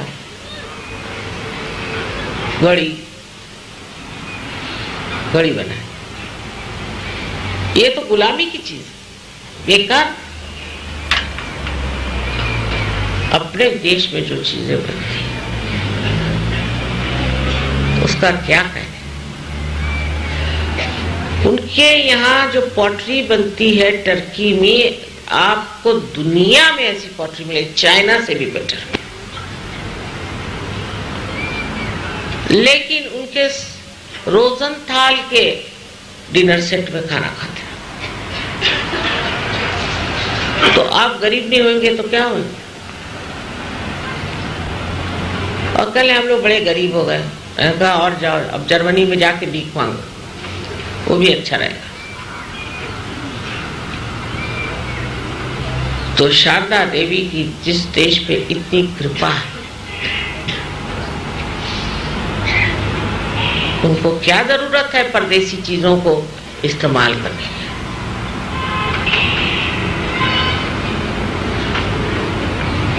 उनके ना संस्कृति में कुछ है, नहीं उनके कपड़ों में कुछ है, और नहीं उनके खाने पीने में कुछ है। सब टिन का खाना खाते हैं सुबह से शाम तक, ताजी सब्जी वहां मिलती नहीं। अब कांटे चम्मच से खाए बगैर आजकल लोग सोचते हैं कि आप देहाती हो गए। अब ये बाहर के सहयोगी हाथ से खाते हैं और अपने इंडियन सहयोगी जो हैं वो कांटे चम्मच से खाते हैं। यहां तक इस कदर हम अंग्रेज होने की कोशिश कर रहे हैं कि गणपतिपुरे में बड़े मुश्किल से इंडियंस के लिए और फॉरेनर्स के लिए अलग अलग बाथरूम्स बनाए, इंडियंस के इंडियन के ढंग के और फॉरेनर्स के ढंग के। तो इंडियंस ने कहा कि हमें तो वैसे अंग्रेजी ढंग के चाहिए वहां। अच्छा, अंग्रेजी ढंग के आपको चाहिए, और फॉरेनर्स बहुत खुश हुए कि हिंदुस्तानी ढंग के आपको, वेरी क्लीन, मतलब वेरी क्लीन, वो बहुत खुश है। लेकिन हिंदुस्तानियों को तो अटैच्ड चाहिए। पहले जाते थे जंगलों में और अब अटैच्ड।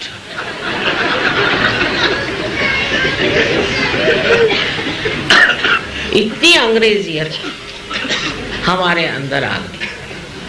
बहरहाल उसमें भी हर्ज नहीं। तो बेचारे वहां के लीडर साहब आए, माँ मैं क्या करूं, मैंने तो अंग्रेजों के लिए बनाया, उनको पसंद नहीं और हिंदुस्तानी के बने को पसंद। मैंने कहा अंग्रेजों की जगह हिंदुस्तानियों को रख दो और हिंदुस्तानी को जगह अंग्रेजों। सोल्यूशन तो निकल आया, लेकिन मेरे दिमाग में ये बात आई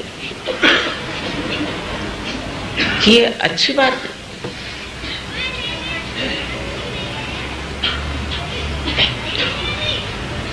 जो जंगलों में जाते थे वो बड़े अच्छे थे, ये ऐदीपना का लक्ष्य है।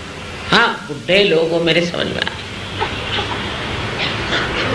लेकिन जवान लोगों को ऐदीपना की कहां से बात चढ़ती? क्योंकि वो विदेशी चीज है, इसलिए बहुत ज्यादा स्मार्ट। कम से कम औरतों में थोड़ी अकल आ गई। पहले मैं नायलॉन की साड़ियाँ हमारे घर वालों के लिए लाती थी तो बहुत खुश होती थी। उन्होंने कहा माँ हम तो अपनी हाथ की साड़ियाँ पहने या हमें नहीं पसंद। अब वहाँ कोई सिल्क की साड़ियाँ मिलती, वहाँ तो नायलॉन की मिलती। अगर वहाँ से साड़ियाँ लानी तो नायलॉन की लाई, बतलाओ साड़ियाँ हमको नहीं चाहिए। तो मेरे घर वाले, लेकिन बाकी लोगों में ऐसा नहीं। एक देवी से हमने कहा भाई वहाँ तो नायलॉन की नहीं, मैं तो शिफॉन पहनती हूँ, सिर्फ शिफॉन। ये मोटी है और मैं शिफॉन पहनती हूँ। मैंने कितने गज लगते हैं आप?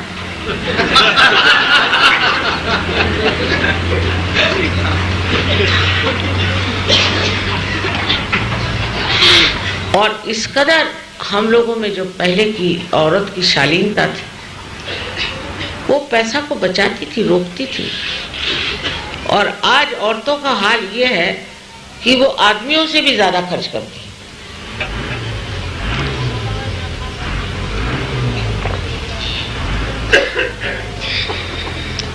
कहीं हेयर ड्रेसर के पास जाओ, नाखून कटवाने तक पता नहीं क्या क्या। अमेरिका में एक आर्टिकल निकला था बहुत अच्छा कि आजकल इसलिए डिवोर्स हो रहे हैं क्योंकि हेयर ड्रेसर आ गए। कुछ मुझे संबंध समझ में नहीं आया। कल ऐसे आदमी किसी एक औरत पर अगर फिदा हो जाए तो वो उनके हेयर ड्रेस पे होते। अब दूसरे दिन का हेयर ड्रेस बदल गया तो इसका भी मन हट गया। अब रोज ही आप अगर हेयर ड्रेस बदलते फिरिए तो उतने वो आप पति करिए, उतने आप पत्नियां करिए, तो कोई आश्चर्य की बात है।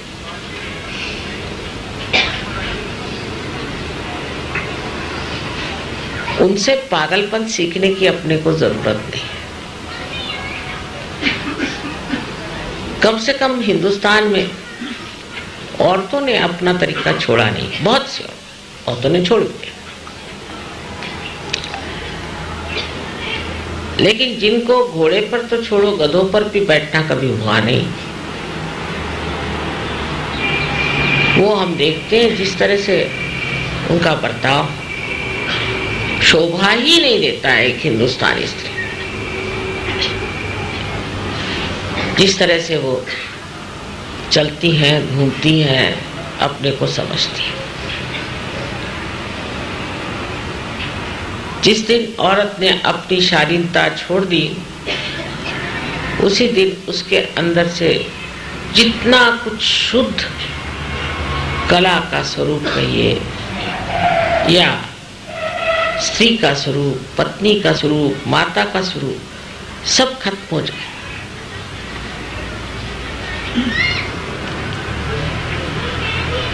ये शारदा देवी की कृपा में रहने वाले सब लोगों को पता होना चाहिए। एक कहावत है, art is in hiding the art.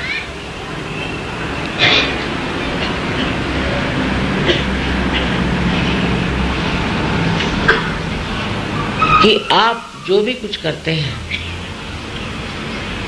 उसमें दिखावे की जरूरत नहीं और उसमें शोबाजी की जरूरत नहीं,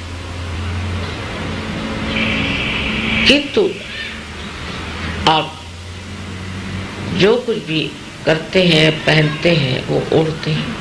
अगर आपको शारदा देवी की पूर्ण मेहरबानी चाहिए तो दूसरों के लिए करिए, अपने लिए। दूसरे क्या करें? तो लोग कहेंगे कि हाँ एक एक्ट्रेस बन के घूमेंगे तो सब लोग हमें देखेंगे और क्या, हम तो बहुत पॉपुलर हो जाएंगे। नहीं, मैंने देखा है जितनी भी एक्ट्रेस लोग हैं उनका नाम ऐसा लोग लेते हैं जैसे कोई रास्ते पे खड़ी औरत, उसकी कोई इज्जत है? नुमाइश की चीज,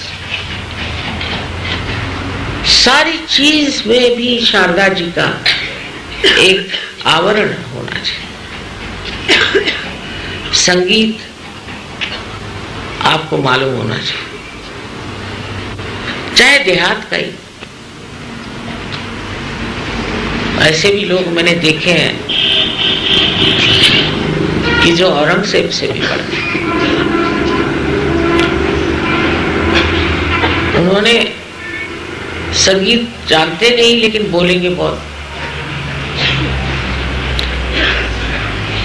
एक साहब बड़े अपने को संगीतकार समझ के बैठे, भलती जगह समझे भलती। मैंने कहा है कौन महाराज? अरे इनका बड़ा भारी एसोसिएशन संगीत पर। अच्छा, तो कहते अच्छा अभी इन्होंने गाना गाया था, अब बाजा भी बजा रहे थे। वाह वाह।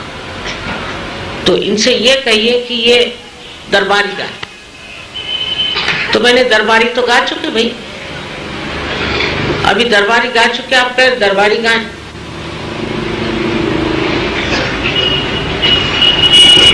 तो फिर कन्नड़ा, दरबारी कन्नड़ा एक राग। हर प्रोग्राम में हाजिर, हर जगह अध्यक्ष, म्यूजिशियन से पहले उनको ही हार पहनाए जाते थे। मैंने कहा ये बहरा है कि क्या है? ये दरबारी गा रहे थे तो दरबारी गा। अच्छा, फिर आप इस आए क्यों दौर में? भाई ठीक, आप संगीत के लिए नहीं आए तो इसमें क्यों आए? हर इसमें मास्टर। एक देवी जी थी, वो तो पता नहीं क्या थी अपनी गवर्नमेंट में, और उनके बाल पक गए, पर वो कला वाला कुछ नहीं जानती, कला की सूक्ष्मता कुछ नहीं जानती, और बड़ा नाम साहब को बड़ा नाम। तो अगर आपको शारदा देवी के शरण में रहना है तो अपने गांव में, अपने देश में जो कुछ होता है और जो कुछ आज तक उन्होंने बनाया, लोगों ने, कलाकारों, उनकी इज्जत करी। अजंता नहीं देखी पर स्विट्जरलैंड जरूर जाए। अजंता जैसी चीज स्विट्जरलैंड के नाना के बाबा के दादा कोई नहीं बना सकता। स्विट्जरलैंड में देखने का क्या? पत्थर। हम तो स्विट्जरलैंड गए थे, अजंता नहीं देखे, आबू नहीं देखे। जो अपने देश के बारे में जानेगा ही नहीं, वो इस देश को प्यार कैसे? और जब कला चारों तरफ से इस देश में बहे, चारों तरफ से बह रही, सो कला की तरफ रुचि रखना और अपने देश की कला को पहले अपनाना चाहिए। नहीं तो वाकई में बेवकूफी की भी हद हो। एक साहब ने मुझे स्पेशल बुलाया, बहुत दिन पहले की बात है, 20 साल हो गए, अमेरिका से आए। आप माता जी जरूर आए, उनकी बहन हमारे सहयोगी थी। आप एयरपोर्ट से जाने से पहले मैं आपको एक चीज दिखाना चाहता हूँ। अमेरिका से लाए, मैंने कहा पता नहीं क्या लाए। मैं वहां गई तो देखती क्या, वो एक पंप लेके आया और एक बलून में भरने लग गए। ये क्या दिखा रहे हैं? उसका सोफा बन गया। चले देखिए,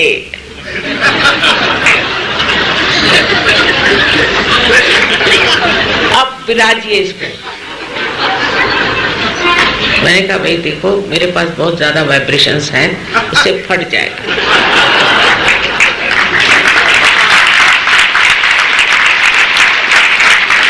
मेरे लिए कोई तख्ता बिछा दो तो उस पर मैं बैठ जाऊंगी भैया, मेरे बस का नहीं तो मैं जमीन पे बैठती हूँ। मैं अपनी देसी हिंदुस्तानी मोटी औरत हूँ, मेरे बस का।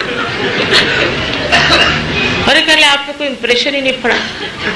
मैंने कहा इम्प्रेशन अभी पड़ा है, पर जब इस पे से मैं गिरूंगी तो डिप्रेशन हो जाएगा। तरमाने बैठे, कहा कला क्या चले। सो इस भारतवर्ष की जो देवी की कृपा है, उसे आप अपने नजरों से देखिए उसको समझिए, उसका आनंद उठाए। फिर नाट्य कला है। बंगाल में और महाराष्ट्र में नाट्य कला बहुत ऊंची है। लोग सिनेमा नहीं जाते, नाटक में जाते। महाराष्ट्रीय नृत्य आप लोगों जैसे रईस नहीं है, पर 5 रुपए का टिकट हो चाहे 7 रुपए का हो, वो जा करके नाटक देखते।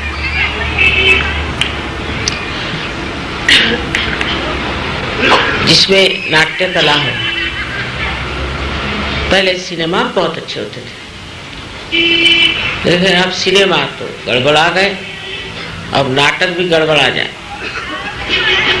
और न जाने क्या क्या चीजें हो जाएंगी।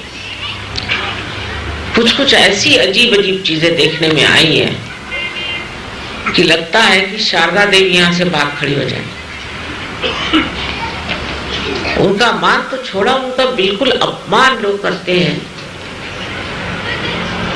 इतनी विचित्र चीजें मैंने स्टेज पर इंडिया में देखी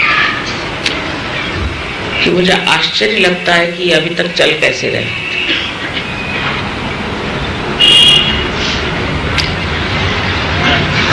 अब उन्होंने कहा है कि फिल्मों में से हम निकाल देंगे ये वो। हमारे जिंदा जी कभी हम देख लें कि ये सब गंदगी निकल जाए तो बड़ा आनंद आएगा। तो इंडिया की जो आर्ट है वो सुबक। जैसे आप चाइनीज आर्ट देखिए तो सिंह जैसे एक भूत के जैसे बना चाइनीज, और इजिप्ट के आर्ट देखिए तो सब डेड, उनके ममीज बनाएंगे, कहीं कुछ बनाएंगे, आदमी ऐसे बनाएंगे कि जैसे कोई लाश खड़ी कर दी। पहले इंग्लैंड अमेरिका में भी मैं कहती हूँ कला ठीक थी जब तक रियलिस्टिक बनाते रहे, फिर इम्प्रेशनिस्टिक बनाए तब तक भी ठीक थी।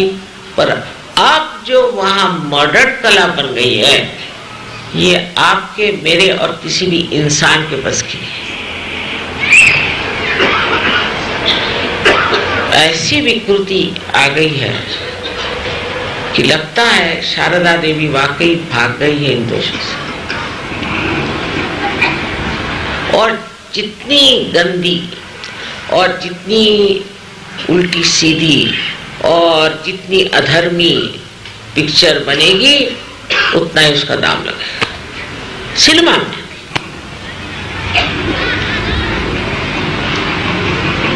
शारदा का बड़ा अपमान है। आप सब सहयोगियों को कला की समझ होनी चाहिए और कलात्मक चीजें आप इस्तेमाल करें, खासकर हाथ से बनी हुई, तो ये इकोलॉजिकल प्रॉब्लम ही खत्म हो जाए। अपने घर में 2 सुंदर चीजें होने से अच्छा है बनिस्बत 25 प्लास्टिक की चीजें और 40 पेपर प्लेट्स।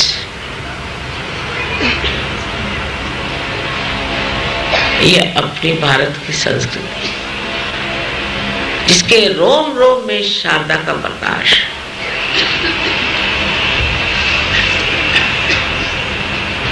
औरतों ने इसे बचाए रखा है, अब आदमियों को भी चाहिए कि समझे। लेकिन हिंदुस्तान में तो ऐसे बहुत से लोग हैं, वो 4 रंग से ज्यादा 5वां रंग नहीं जानते। आप जानते हैं ना डॉक्टर साहब, बहुत से रंग वाकई में। नहीं तो डॉक्टर लोग नहीं जानते। मैं तो डॉक्टर के साथ रही हूँ, डॉक्टर के साथ पढ़ी हूँ, तो सोचती थी कि इनको कला कभी नहीं आएगी समझ में, लेकिन जानते हैं तो बहुत बड़ी बात है। सो वो भी सूक्ष्म दृष्टि अपने अंदर आनी चाहिए। नाट्य कला में, हर चीज में, नृत्य में, हर चीज। अब ये नहीं कि आदमी औरतों जैसे नाचे, ये नहीं, लेकिन आदमी आदमियों जैसे उनका, औरतें औरतों जैसे उसके शुद्ध स्वरूप में जब उतरे तो तब शारदा जी की तो कृपा है ही।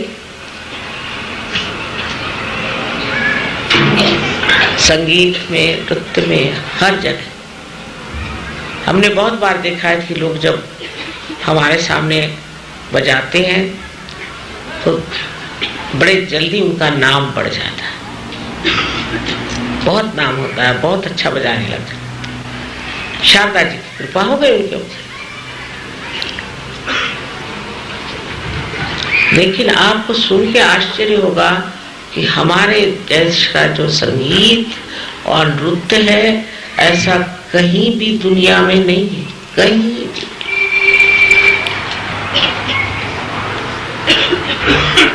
इस तरह अब तीसरी जो हमारे अंदर शक्ति है त्रिगुणात्मिका, तीसरी शक्ति वो महालक्ष्मी की शक्ति।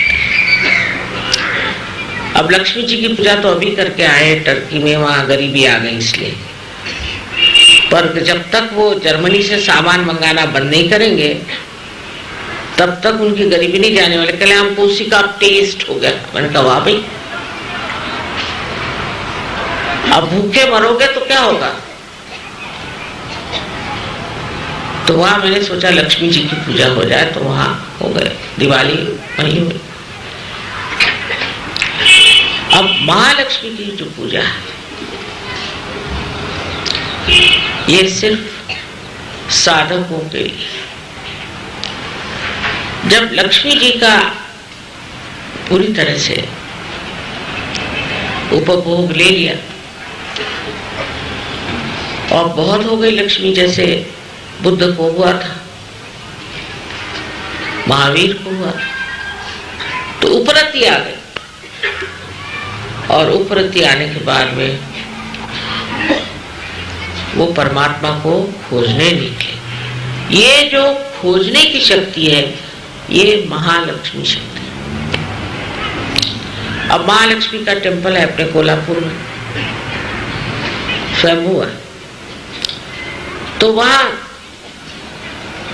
ये जोगवा गाते हैं कि हे अम्बे तू जाग, हे अम्बे तू जाग।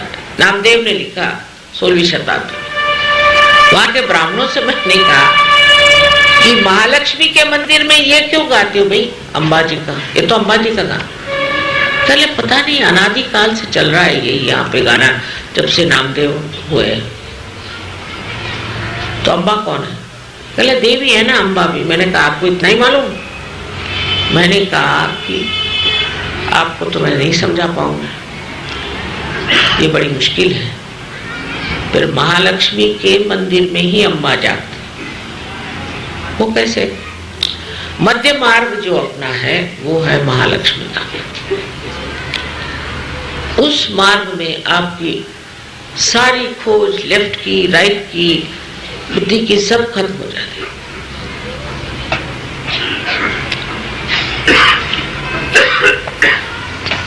और आप मध्य मार्ग में आ गए। जब आपने खोजना शुरू कर दिया तो फिर आप पर महालक्ष्मी की कृपा होती है। और इसे बाइबल में रिडीमर कहा है। 3 शक्तियां बताई उन्होंने। पहली शक्ति को कहा है comforter, left side, right side को कहा है काउंसिलर, और बीच वाली को रिडीमर। ये होली घोस्ट की 3 शक्तियां। सो जो मध्य मार्ग में जब आप प्रवेश करने लगते हैं और मध्य मार्ग में आ जाते हैं, तब आप एक साधक हो गए। और साधक के ऊपर महालक्ष्मी उमड़ पड़ते हैं। महालक्ष्मी की कृपा,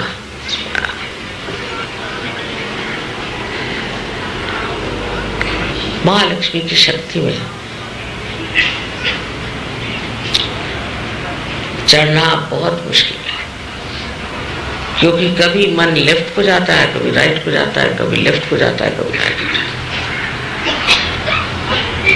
एकमात्र कुंडलिनी के जागरण से ही मध्य मार्ग आप नाप सकते हैं। पहले तो वो एक सोपान ब्रिज बनाते हैं वर्ल्ड पर,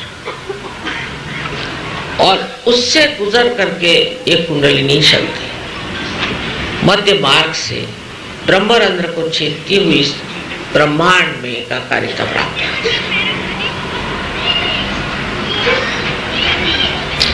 और जब ये घटना हो जाती है, उसके बाद त्रिगुणात्मिका मिलकर के आपकी मदद करती है।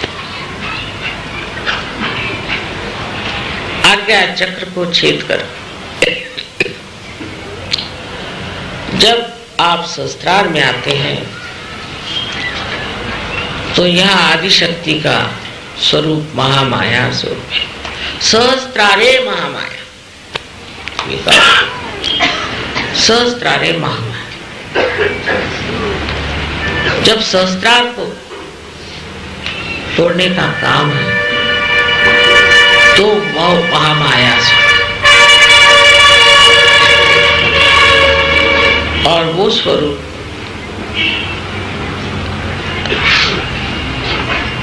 बड़ा छिपा, बहुत छिपा, और जैसे जैसे उसे जानने का प्रयत्न करते हैं, आप सूक्ष्म से सूक्ष्मतर सूक्ष्मतम हो जाते हैं। और ये सूक्ष्मता अत्यंत आवश्यक है कि हमारे अंदर जो कुछ भी गौरवशाली विशेष धन है, उसको जानने के लिए सूक्ष्मता चाहिए। उसमें सिर्फ एक बाधा आती है, और वो है आपकी लेफ्ट और राइट की खींच। इसलिए हमसे हमेशा कहते हैं कि अपने को आप प्रत्यक्ष करा करें, इसको इंट्रोस्पेक्शन कहते हैं। दूसरों को नहीं, अपने को। धीरे धीरे ये होने से आप सहज में स्थित हो जाते हैं।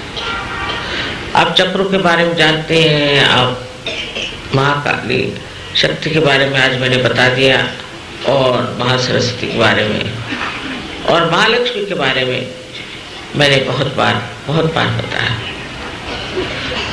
ये सब बताना रह जाता है जब तक साधक उस स्थिति को प्राप्त नहीं होता, उसे चैन नहीं है।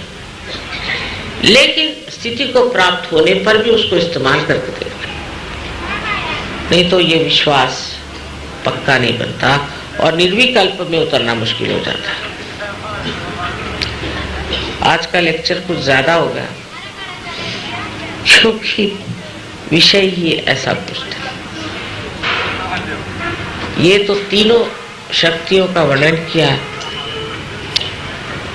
लेकिन इनसे परे आदि शक्ति, और उनका वर्णन करना कोई आसान, ये बड़ी विचित्र चीज है।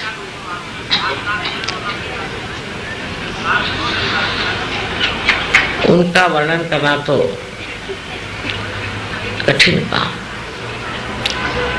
आप ही लोग उनका वर्णन कर सकते हैं, मैं तो नहीं। ये आप पे छोड़ देंगे। सबको मेरा अनंत आशीर्वाद।